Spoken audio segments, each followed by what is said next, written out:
Hi guys! Welcome sa ating panibagong video content for today's video. Ayan guys, for today's video, yung asawa ko muna daw magluluto ng aming uulamin ngayong gabi. Ay, sweet naman.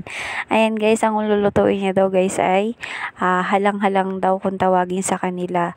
In Tagalog version ay maanghang. Pero in Tagalog version pala, ano siya, tinulang manok po. Sorry naman. Tinulang manok with sile na maanghang. Ang kaso nga lang, kakain yung anak ko kaya hindi niya inanghangan, kaya ang sinubstitute niya ay bell pepper.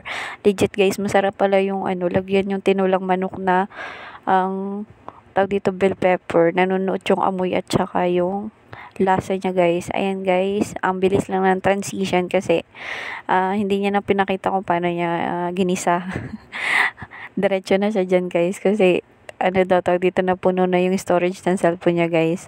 Ayan guys, same lang din siya ng tinolang manok, kaso nga lang, ang kaibahan lang, yan, ilagyan nga ng bell pepper, dapat paanghang na sili.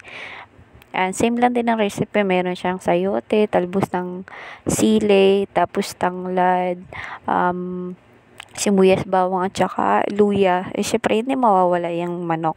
Hindi yan matatawag na tinolang manok kung walang manok. Joke lang guys. Ayan guys, inano niya lang yan, tawag dito, pinakuluan niya lang yan guys, tapos tinikman niya kung okay na. Ayan, sabi niya pwede na daw. Tinikman ko na rin yan guys, masarap na nga.